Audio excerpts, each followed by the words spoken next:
Welcome back to Railguns and Dragons. This is the second episode here in our series of episodes.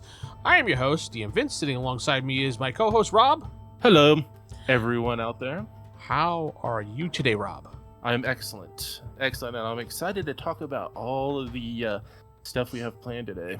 Hopefully everybody enjoyed our first episode. We did wait to have 2 episodes out there so everybody can get a little good sample of what we got.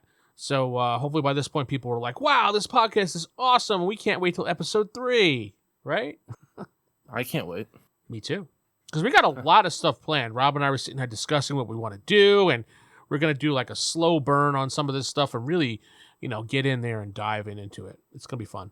All right. So what's the first thing we're going to talk about today, Vince?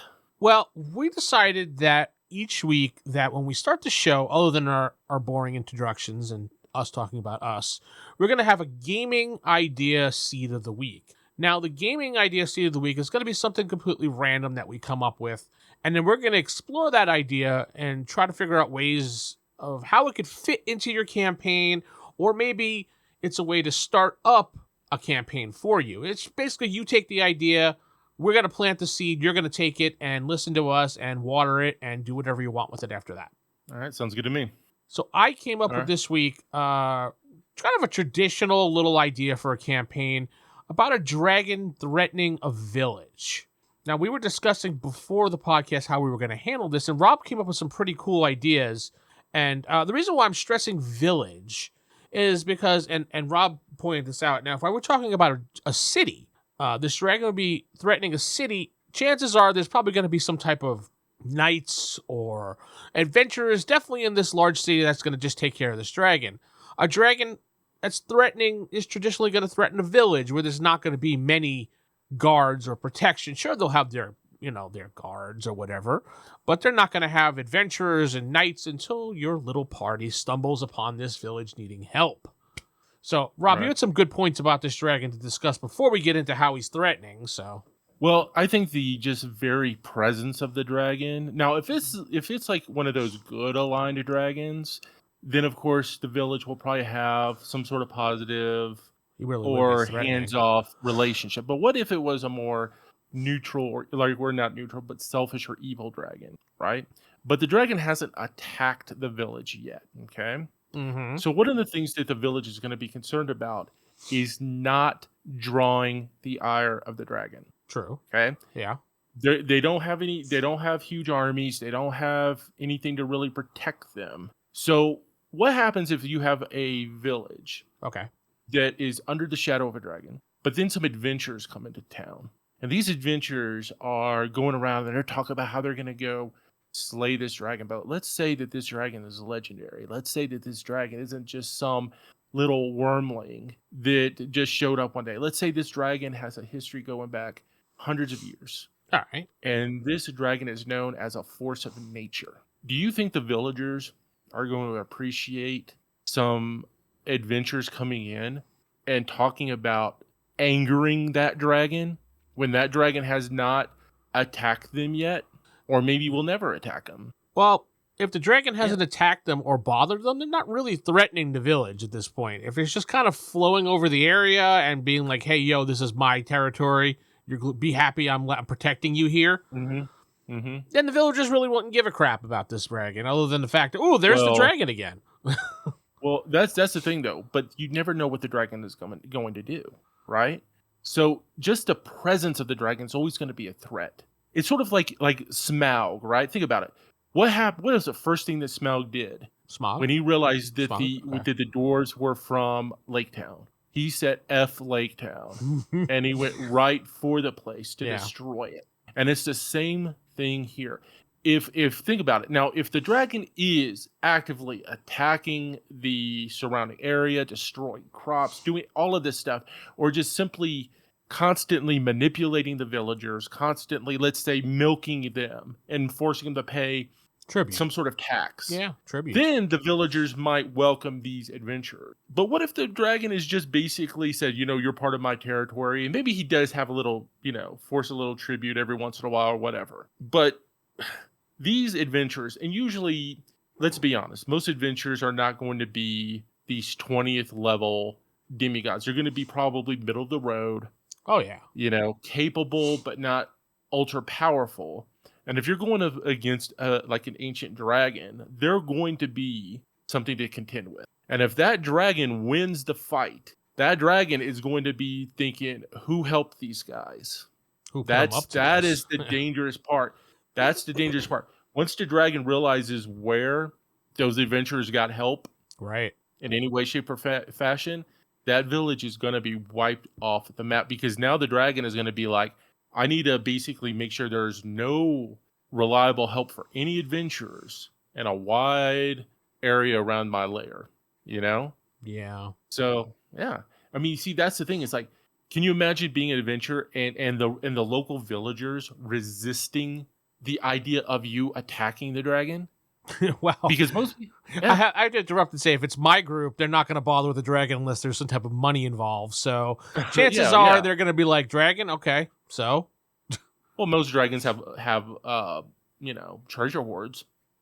Again, it's my group. If there's no money involved or they think they can't kill it, they're going to just leave it alone. So. Well, that might actually be the wise decision, but.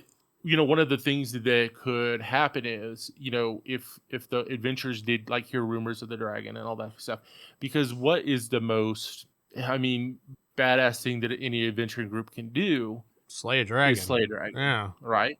So you might just show up to slay that dragon just to for name recognition. Right. Yeah. And so you go into a village and you're thinking, oh, well, yeah, you're thinking, oh man, the villages, they're gonna welcome us as heroes because we're gonna be the dragon slayers. We're gonna go and destroy this dragon. But then all of a sudden, they start talking about it, and the villagers get cold, and they start getting like super passive aggressive, and maybe like aggressive. like think about it, right? Like maybe all of a sudden it's like the villagers aren't as friendly as these guys because they're thinking they're going to get a hero's welcome, and it turns out the villagers do not want you messing with that dragon like at all. Yeah. So then the villagers refuse to sell you supplies, refuse to help you in any way, shape, form, or fashion.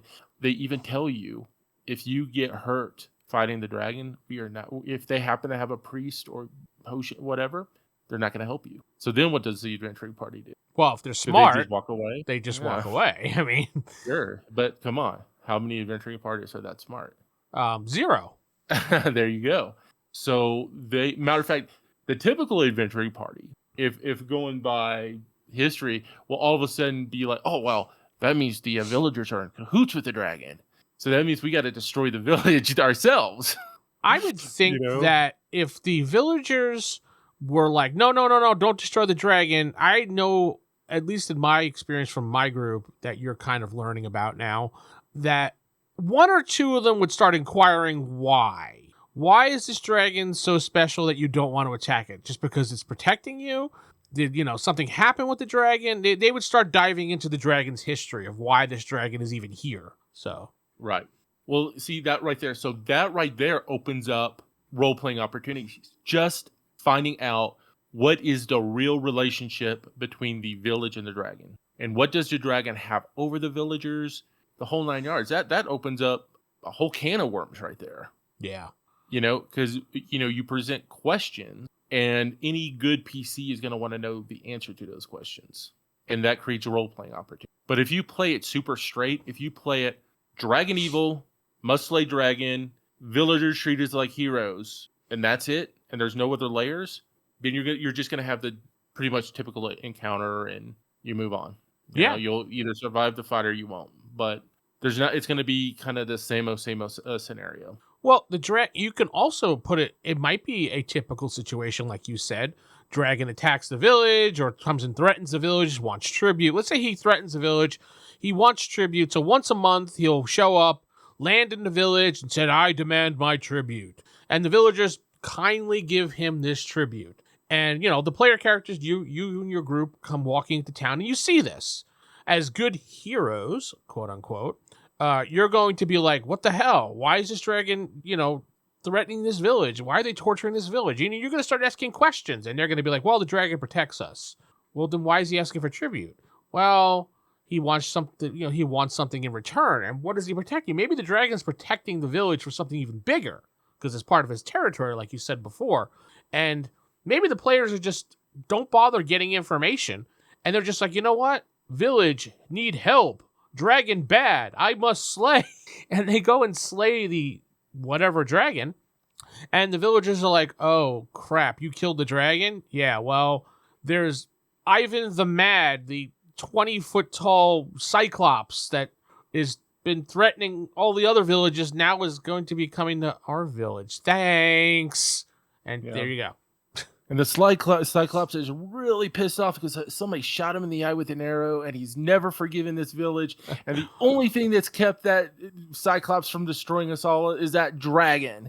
Thanks a lot. Right. You know? And that Cyclops is going to come back and get revenge on you with an eye patch. And I don't know how he's going to see you, but he's going to see you. Well, trust say me. he got to heal. Like maybe some priest of darkness healed his eye. Maybe. But the point is, it's like there might be something bigger or, something more evil that the dragon was defending the village from. Yeah, exactly. You don't know because you didn't ask because you just assume poor village, evil dragon.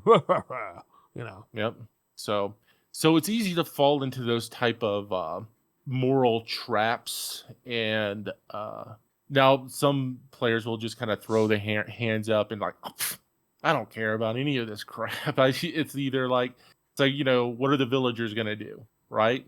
True. We'll just take their stuff if they get in our way. So it's like one of those things. It really depends on the group, what alignment they are, or you know what? If they are a selfish or evil alignment, they might even, align themselves with the dragon. Why not? Find out where the dragon's lair is and kill him in his sleep. Or something, I mean, there could be, there's all types of possibilities. The point of this whole discussion is to treat the dragon as not just simply something to slay, but something to have to deal with on even a social level, an economic level. I mean, there's all security level. I mean, there's just like so many levels, to dragon. They're not dumb brutes. They're not just big giant lizards. No. It's like there are dragons that are thousands of years old. Think about that. Yeah. You don't just like treat something that's 1,000+ years old as just something to kill. Unless they're, like if you're that powerful, more power to you. But there's a history there. Was thinking of ideas if I was a player character and I wasn't very good, what I could do and couldn't do. Well, long-term goal would be, okay, well, the dragon shows up once a month, is that right? Do you know where his lair is? Okay, we find out where his lair is, kind of get a little good idea of the area. Come back to the village. Generally, how long does that tribute take? Oh, a couple, maybe like an hour or something he sends here. Okay, great, let's go rob his lair while he's getting his tribute. Something like that. That's like what evil, selfish character would do, definitely. Oh, yeah. And then they would walk into every single trap that dragon has set. Yeah. But... I mean, because remember, we have to always treat the dragon as smarter than the players. Very true. That's the thing. The dragon is going to be smarter than the players. The dragon has probably dealt with adventure types hundreds to maybe even 1,000 times. I can't see a dragon sitting there going, okay, I got to put this pit trap over here, Oh, I could. I could. No, I 100% could see a dragon doing that. I can see a dragon basically setting up his lair to be an absolute death trap for anything but himself or themselves. Because that's the thing. I mean, dragons are paranoid, greedy. Even the good aligned dragons have a certain amount of greed to them, because they're dragons, and they know that there's a lot of jelly people out there who want their stuff. They want their stuff. They want their lair. Hell, because remember, dragons are also thinking about other dragons, because if they have a really cool setup, another dragon can come along and just, kill them or chase them off. So that's the thing, is like dragons are going to be heavily concentrating on defense of their lair. They're not just going to be like holes in the ground. They're going to be well defended holes in the ground. Yeah. True. Little So, minions probably guarding the place too. You never know. Or at least having beings on watch that can alert the dragon of the approach of adventurers. Mm-hmm. You know, there's going to be layers to this.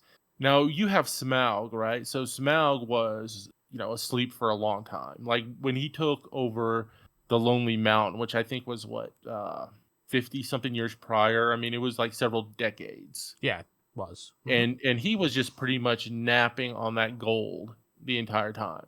And the only reason that the dwarves and Bilbo were able to get into, because it's like the dwarves had a very secret entrance that only they knew about. But they emphasized that Smaug had basically secured all the entryways into the mountain that he knew of. And they would never, if it wasn't for that secret entrance in the side of the mountain that only opened at a certain special time, those dwarves would never have been able to enter the Lonely Mountain without Smaug knowing about it and immediately attacking them. Yeah, very true. Yeah. So that's that's another thing you can do. Make the lair something special. Make it something that the dragon has taken over and turned into its lair. So like fancy lamps and stuff like that, and Well, yeah, it could be like maybe it was a temple at one time. It doesn't have to be the same thing as the Lonely Mountain, where it's this big giant dwarven kingdom. But it could be an ancient temple.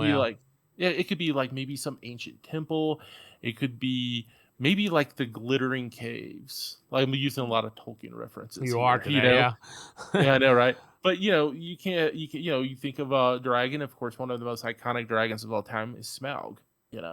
And so yeah, make the lair itself special.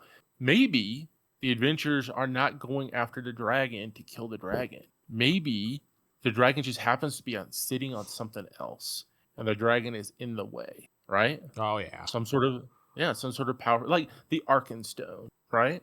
The dragon basically, and maybe the dragon doesn't even know about this very special artifact. He's just like, it's a shiny for my pile. Yeah, it's like maybe the dragon doesn't know about it, doesn't understand what it has, but the dragon's not going to give it up easily. I mean, the dragon doesn't know, if a two-handed sword is like a sort of an ego sword or something. It just knows it's a powerful sword, and he throws it in its pile. So that's pretty much it. Yeah.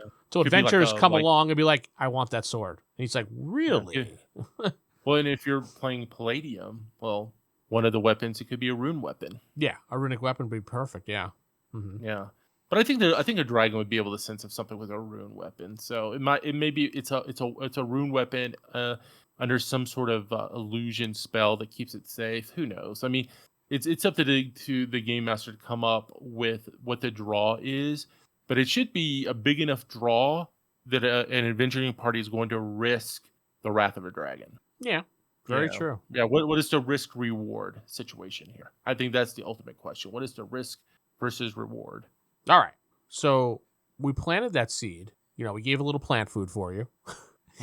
And some fertilizer. Some fertilizer. We gave it some water. Now it's your job to take that and cultivate it into something that you can use for your campaign.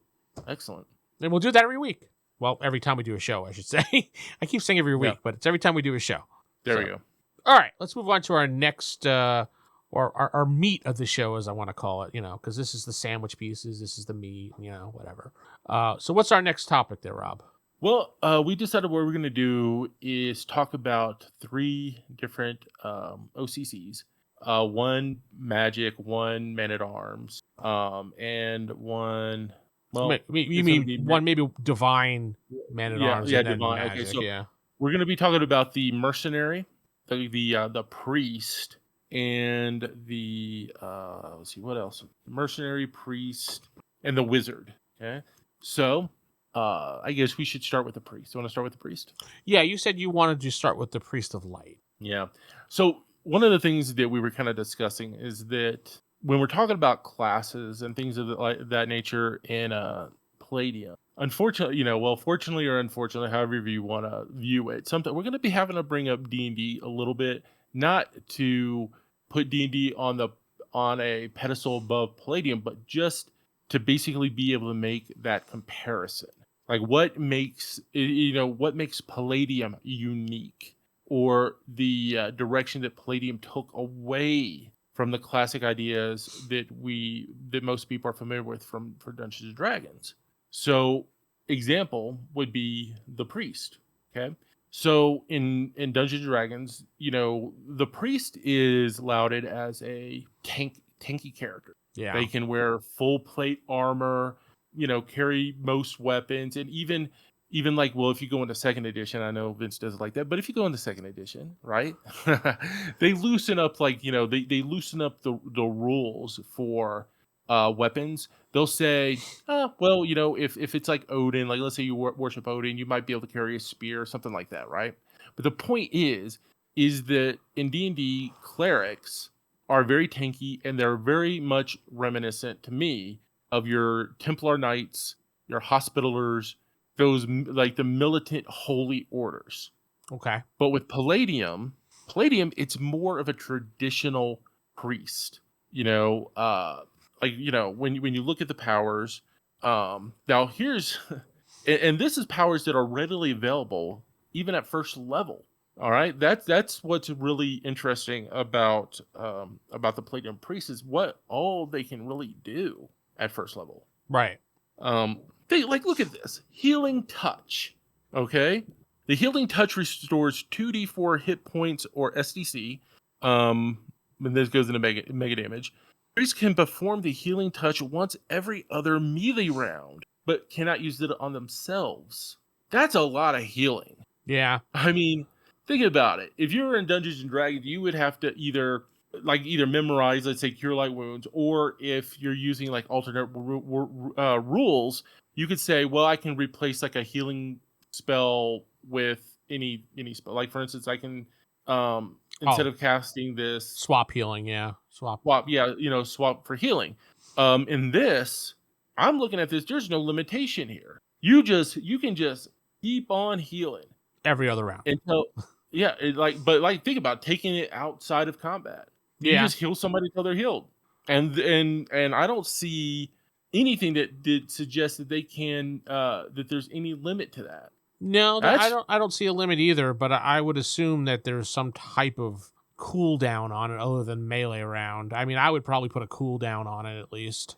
The only thing that really suggests maybe a limitation, if you are really hardcore about paying for healing. Like, for instance, if you go up to an NPC cleric, more than likely, unless you are working directly for their cause or their deity, like directly, they're going to charge you. So you may not have enough money to get healed. But that's really the only limitation I see, is funds.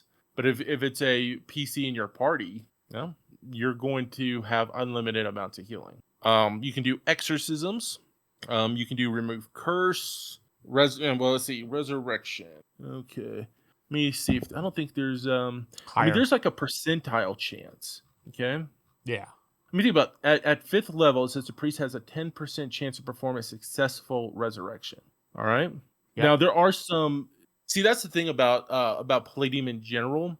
They don't ascribe to the you can't do something until you're a certain level mentality. It's more as you can try it, but it's just going to be more difficult. Like if you're a 7th level, whatever, you're going to have an easier time than a 1st level. But that doesn't mean the 1st level can't try something. No, there's a percentage chance that you can do it, and you have a chance, at least that percentage, to do it. And otherwise, nope. Right. Yeah.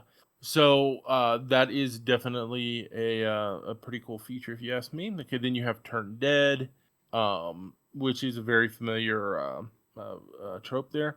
Penance and Sacrifice. The techniques used for self-denial and the exploration of oneself and environment includes meditation, fasting, vows of abstinence, and vows of silence. Okay, then you go your traditional spell casting and all that stuff. The point is, and so you have all of these other things plus spellcast. But the idea is that with the Palladium Priest, they really lean in on the idea of being a priest, right? Whereas in other games, I'll just say other games, it feels like it feels like, okay, you have, it's so similar to, it's more of like the source of your power versus how it's done. Like, for instance, if you take, in other games, if you take the wizard and the cleric, in other words, they both are doing the same thing mechanically. Yeah. Except one is having to read from a book and one is meditating or praying.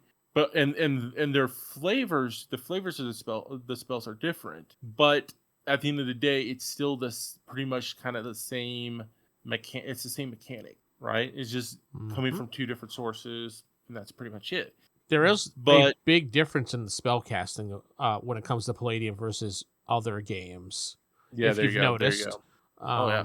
A priest starts acquiring spells at 3rd level, but once they hit 3rd level, they get Spell of Tongues and one additional spell selection from Wizard Magic levels 1 to 3. So it's not like other games when you're 1st level, you get 1st level spells, but you don't get that 2nd or 3rd level until you're like 5th, 4th. Right. Palladium allows you to pick from your current level and base it on your PPE to cast those spells. Exactly. Well, yeah, that's actually one of the things I kind of miss is like, okay, you don't get spells until 3rd level, but you get all of this other cool stuff. Yeah.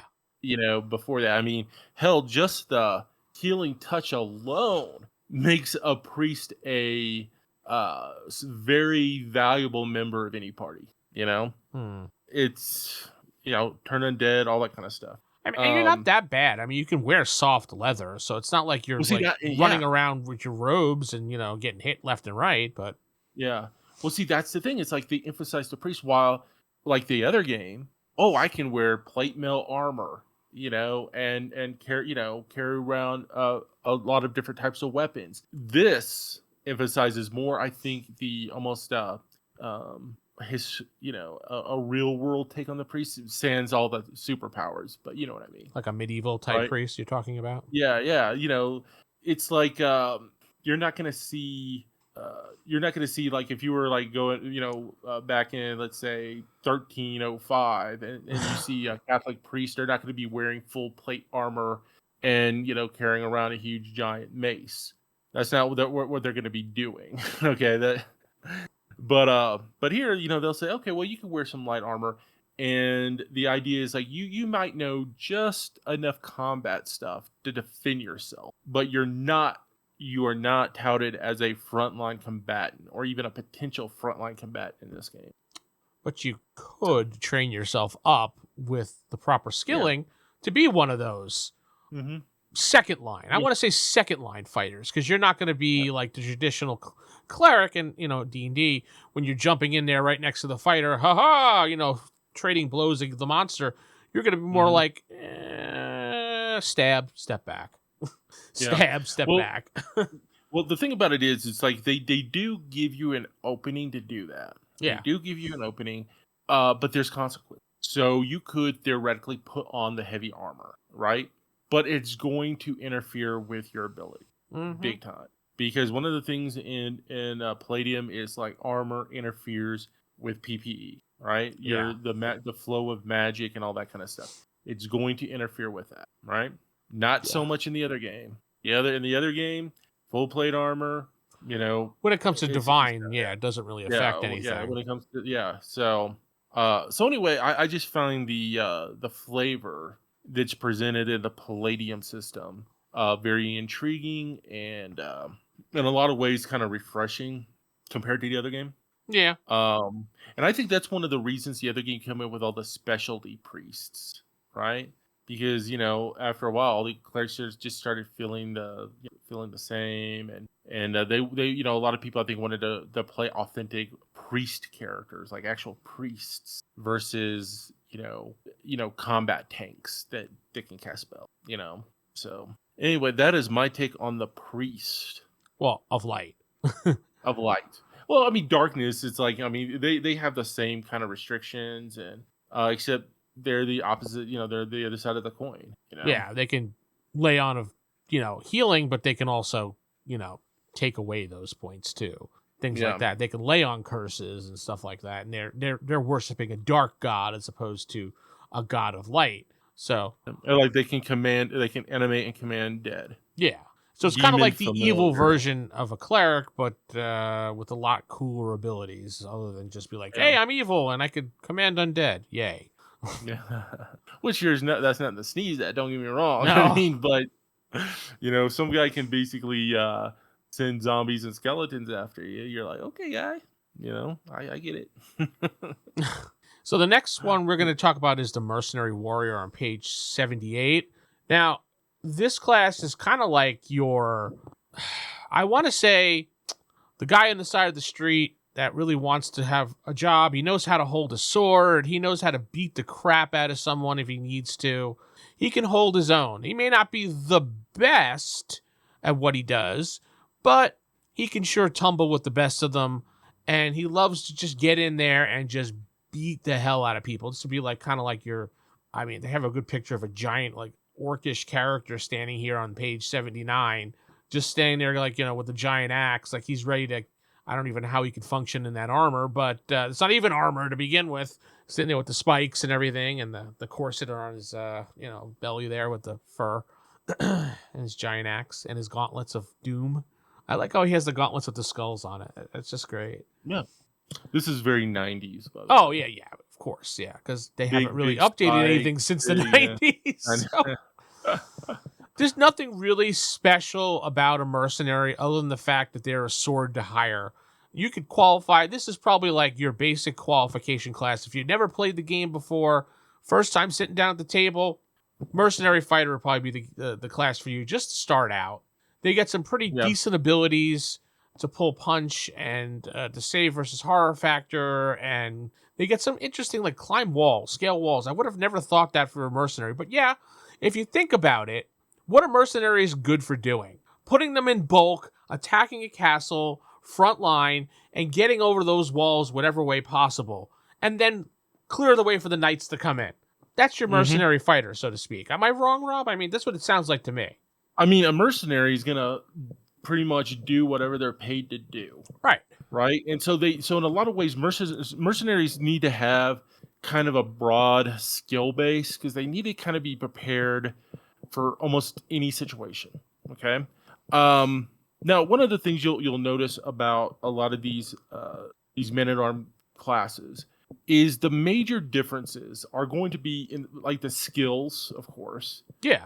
Like their bonuses and all that kind of stuff, but also mostly it's mostly role playing. If you think about it, it's their for example, if you look under the Mercenary Warrior, it's gonna kind of tell you what kind of jobs they would be hired for. A lot of this stuff, you're not going to go to a paladin and like, try to pay a paladin to do this stuff, right? But you might, but a mercenary, they're open to anything. You pay them, they'll do it. It kind of reminds me of like a Conan type character. Just this guy roaming the lands. He's a badass, and he'll do whatever he has to do for the money he's paid to do. Right, exactly. That's pretty much it. And then, obviously, like Rob said, there's some different flavors to the rest of the OCCs when it comes to the men-at-arms, like a soldier and a knight and a paladin, but they're more of your trained swords and stuff like that, which we will get into later on, because we're just going to do these one by one. We don't want to overload people with the classes. Exactly. We wanted to discuss them, give them a fair shake, and, move forward from there. Right. Now, the thing about it is, being a mercenary, because it says very specifically, alignment any. Whatever you want. So you can be a, because just because you do things for money doesn't necessarily you'll do anything for money. Right? So you could be a mercenary with a heart of gold. Right. Now, a mercenary with a heart of gold is pretty much, once in a lifetime. You never know. But they'll work from there. It's an interesting class to play. It is. And I think the ultimate selling point for the mercenary is the freedom. Yeah. That's it. I mean, think about it. If you're anything else, there's hardcore expectations, right?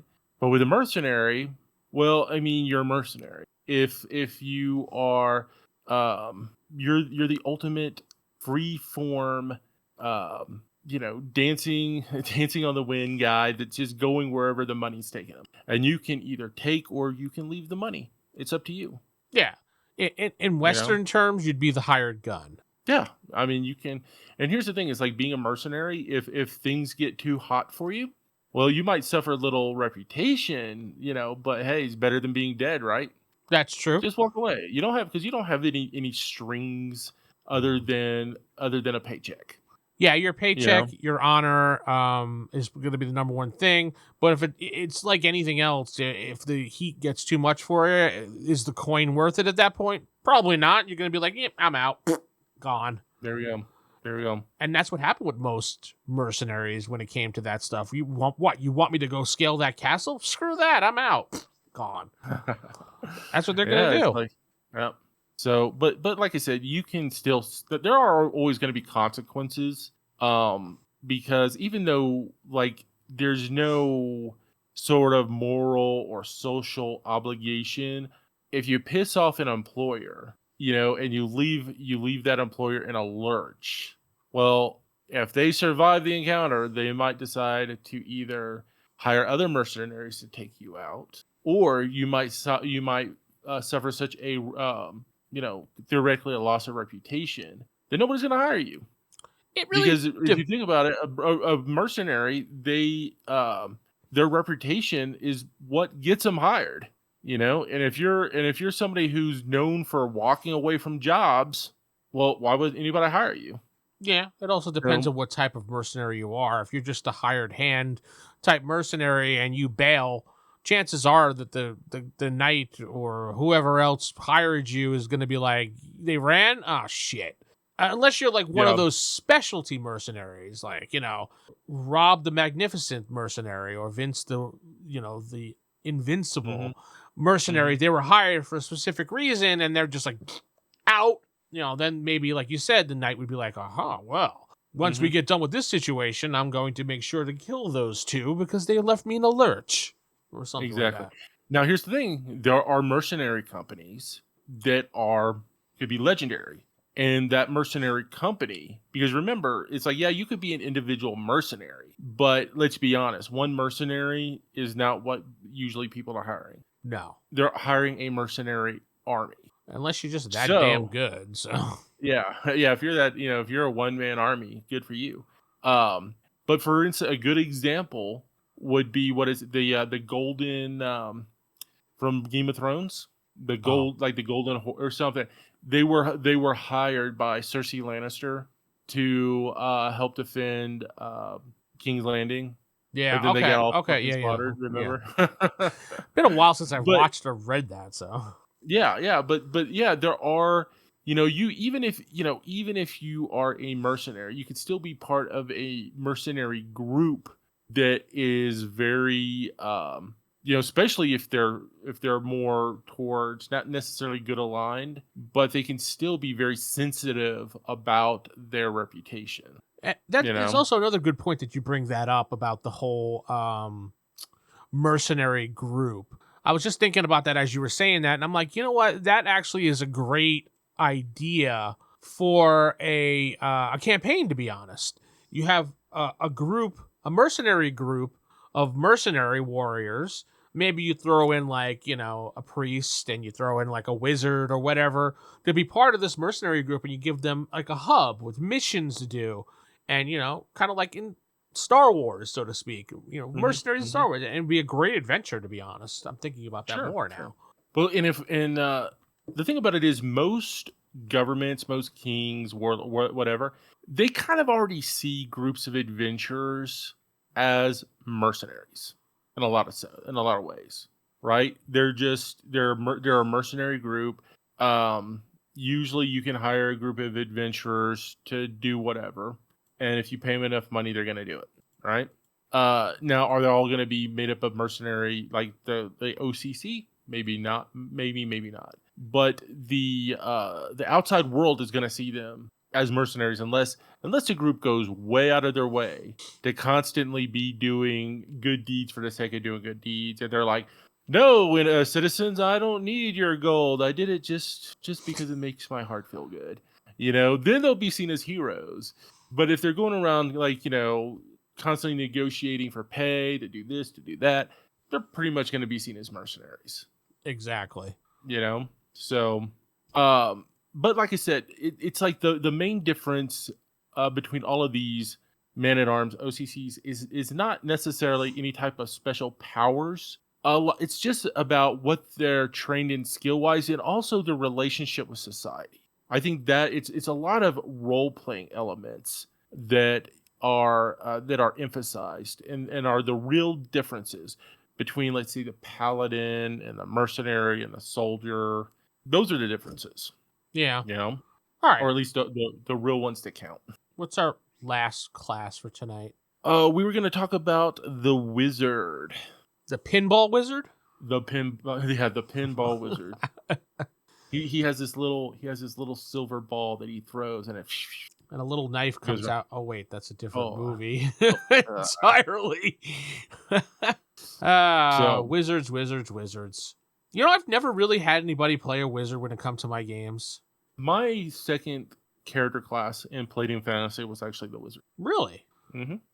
My very first class I ever played was a thief, and then I played the wizard. And the first thing I did, of course, was started to do the Black Cauldron, because I was trying to like pump myself up as much as I could, and I got quite a few insanities from doing that. I remember I was afraid of women. I was afraid of animals. I had like all these phobias that I got from like I want to do the Black Cauldron again, and then I kept on getting these insanities. Well, we'll step back and we'll talk about that in a second. But most people in my campaigns played like a Diabolist or a Summoner and stuff like that. Classes that you wouldn't think would be good out in the open. I don't know. I've never thought of a Summoner and a Diabolist as someone as a traveling adventurer. And I know in first edition, they actually said that. These classes aren't really built for adventuring, but you can use them as adventure. But I know they've changed them a little bit here in second edition, and we'll get to that when we go to it. But tell me about... I got to do a correction real quick. It's the Enchanted Cauldron, not the Black Cauldron. I think I was thinking of the movie. Isn't there a movie called The Black Cauldron? Yeah, I believe so. Yeah, I think that entered my mind, and it like messed me up. So tell me about the wizard class that your playing experience of the wizard class. Well, other than the Enchanted Cauldron. Yeah. I mean, here's the thing. It's a wizard. It's a class that emphasizes spells. Unlike the other, like if you're talking about the like the summoner, because each one of the magical OCCs they kind of emphasize the different things. Like one emphasizes runes, right? Drawing runes. One emphasizes doing protection circles and summoning circles. The wizard emphasizes direct spell use, right? Saying a few words, wiggling your fingers, and that's it. Most people I think would consider the wizard, of course, the most appropriate on the road type adventurer, since they don't have to do a real elaborate setup. All right, they don't have to sit there and draw a big circle on the floor and all this other true. stuff. I just stepping aside here, since you were doing this Enchanted Cauldron so much, were you just basically feeding it your own blood? I mean, where did you get the blood? It was like it was a long time ago. I just remembered that I kept on pushing it because I was trying to get as many spells as I could out the gate, and so I was like constantly rolling on level?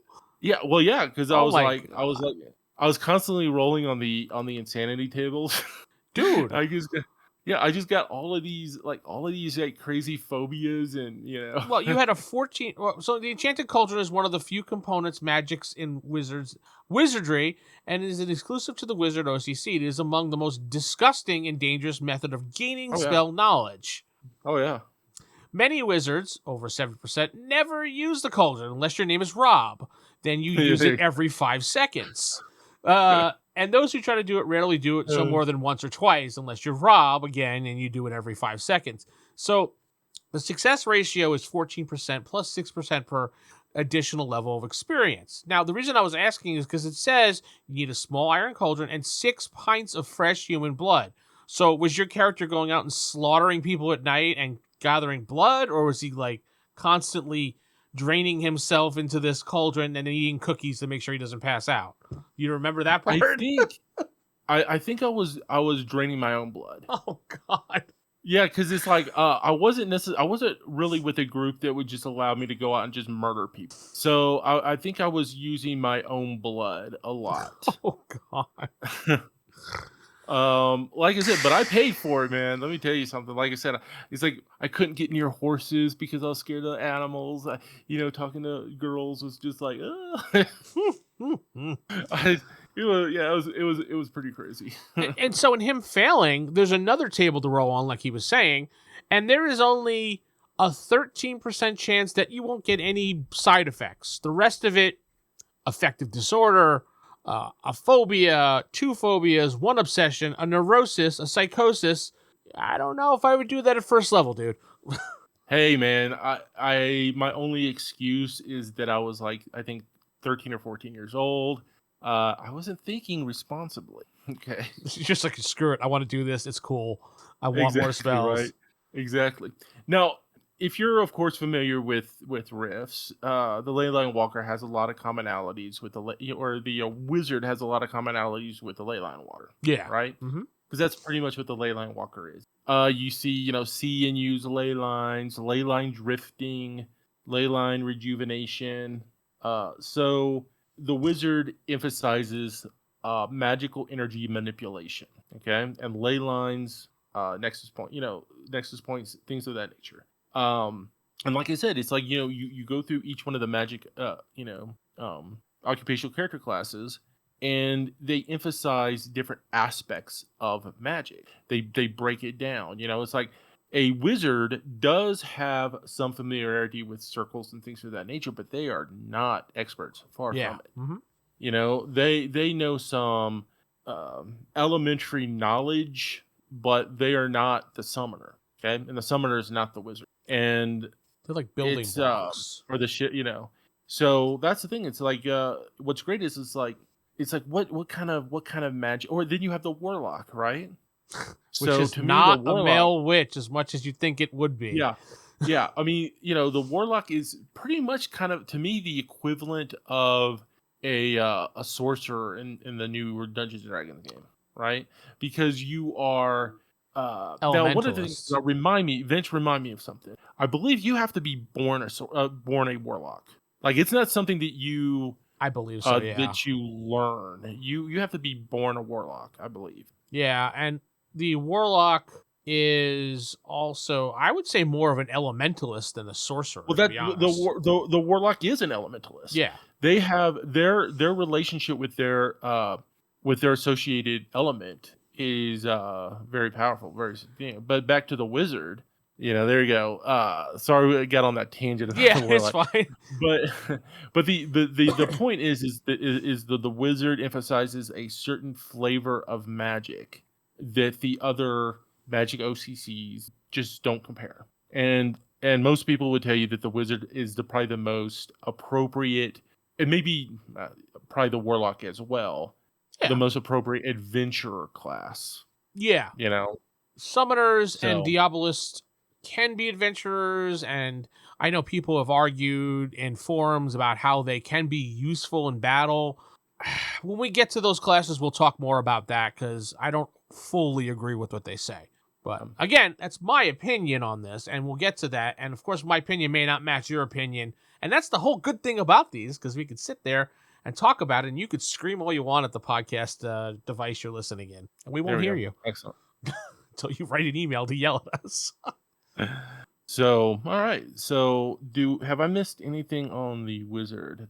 Just mostly talking about their spells, how they get their spells, and the spirit cauldron is another one too. Yeah, I don't think I ever did the spirit cauldron. I know I did the enchanted one, but I don't think I ever did the spirit one. Functions like a crystal ball, pretty much. So basically, like, how does a wizard learn spells? It seems like the wizard primarily learns spells from like oral tradition. Basically orally. It's like they find someone who knows the spell, and they're verbally taught these spells. I don't see the wizard as somebody that carries around like traditional spell books. the wizard, now they might learn a spell from a spellbook. I don't see anything wrong with that. But it seems to be primarily you have to find an instructor. Yes. And then they verbally teach it to you. You could buy it from an alchemist as well and learn it yourself, but it just takes a little longer to do so. Mm-hmm. So, yeah.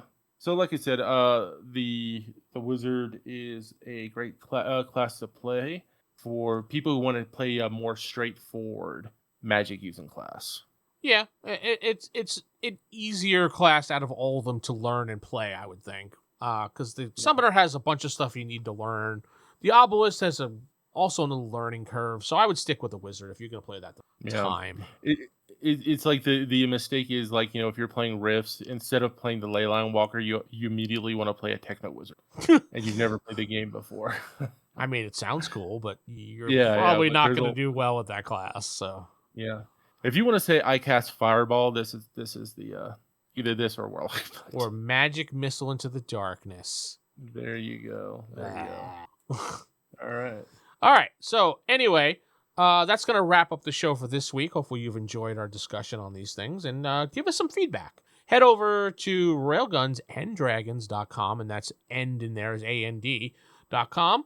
Or email askthedm@theevildm.com is my email address, where you can send us email feedback until we decide on what we want to do for an email address.